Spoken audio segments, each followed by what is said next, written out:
Hey race fans, welcome into another episode of Backseat Drivers. I am Alex Weaver, and today is going to be a special episode because I'm going to have the usual cast of suspects here on Backseat Drivers with Kim Kuhn and Jonathan Merriman.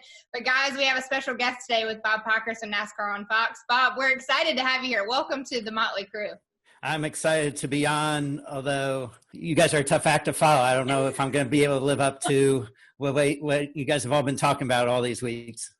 I think you might know more than we will. So we're going to get into this what if segment that I know Fox is doing. It's a really cool segment that basically sets up all these scenarios that what if didn't happen? How would that have changed the history of NASCAR? So you guys ready to dive in? Let's do it. Yeah.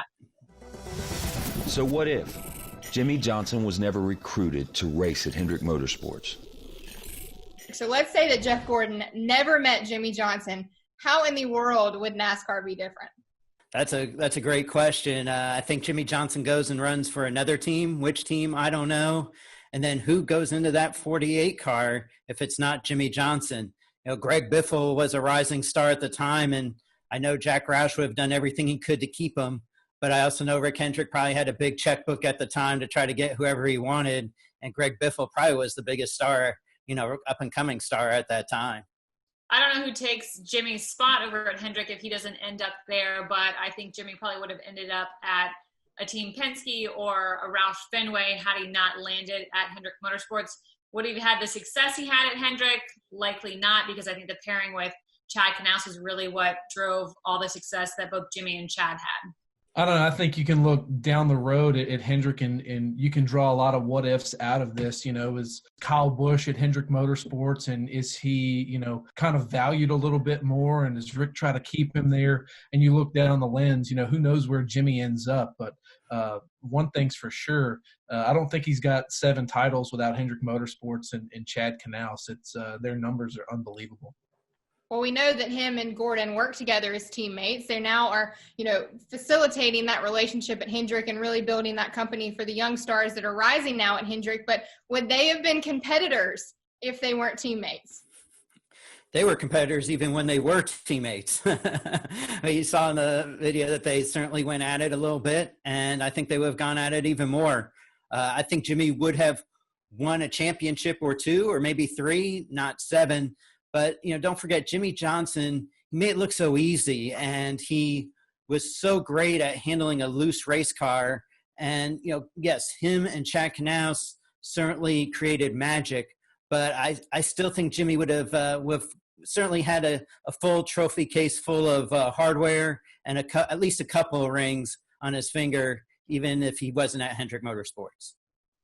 I certainly think if Jimmie and Jeff weren't under the same umbrella and Jeff wasn't responsible for Jimmie coming over at Hendrick, they have no reason to be cordial to each other. And to Bob's point, we saw sometimes some tiffs between them over at Hendrick. So I think if they ended up at separate teams, they could have been one of the greatest rivalries in NASCAR history because of the talent each of them had.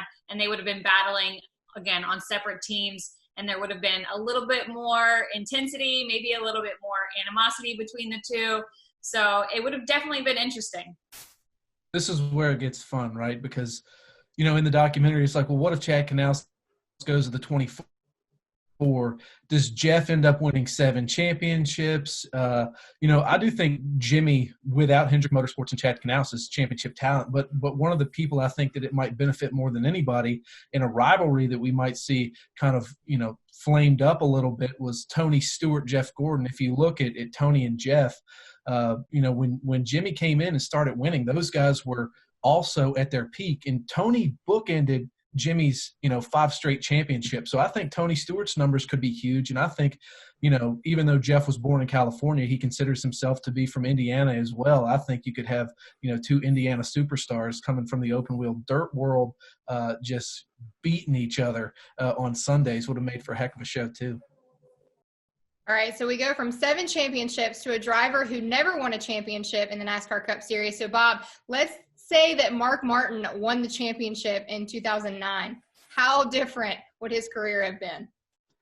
Well, then everybody would not know who to compare Denny Hamlin to, right? But yeah, his career would have had that title. Would Mark have continued racing more? I don't know, but I certainly think that it would have, I don't want to say it would have solidified Mark Martin as one of the greats because he was already one of the greats. He would just not have that, but yada, yada, yada at the end of every one of the conversations about Mark Martin's career. I think we actually would have talked about Mark Martin less if he had won a championship, because so often we talk about him being the greatest driver to have never won a championship. And then drivers that, are in the ranks that get very close, like to Bob's point, Denny Hamlin, get compared to Mark Martin. So I think without a championship, we end up talking about Mark Martin even more so than if he was just a one and done champion, like so many others in history. Not to say that winning a championship isn't a good thing and he would have preferred it. But again, I think he gets more conversation had about him because he never did win a championship for how good he was. When you go down the list, I mean, when you talk about Mark Martin, you also talk about Denny Hamlin, to Bob's point. You also talk about Carl Edwards.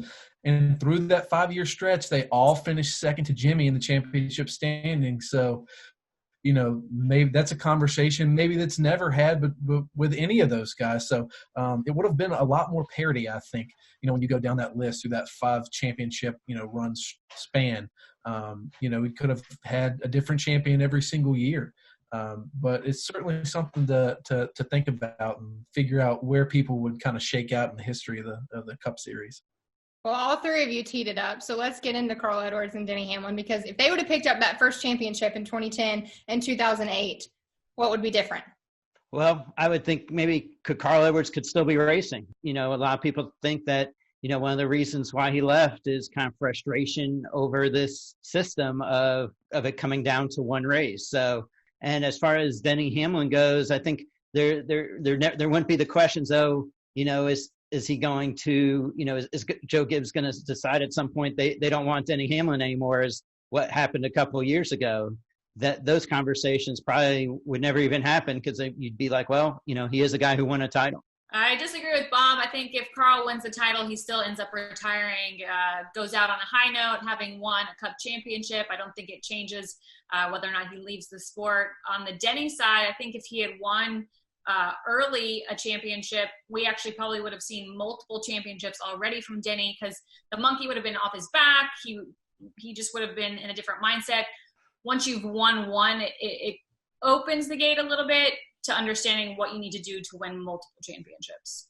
All right, Bob, well, you're still doing it, so there must not be an age limit to how long you can walk around the garage. We appreciate you being here. Welcome to the Honorary Backseat Drivers Club. Thanks. I hope I get to come back again. Yeah, guys, you can watch all the What If segments on NASCAR.com and on NASCAR on Fox. It's sure to be a good one, setting up these scenarios of how NASCAR history could have been different. And all of us are on social media. You can @ all of us. If you disagree with anything, if you want to see us talk about anything else, you can find us all. But direct them towards Bob if they're mean, right? All right, guys, thanks for tuning in. We'll see you right back here. Make sure you tune into New Hampshire. It starts the month of August for the NASCAR Cup Series, headed into the playoffs. You got to get through New Hampshire. That's 3 p.m. on NBC SN. We'll see you guys right back here on another episode of Backseat Drivers.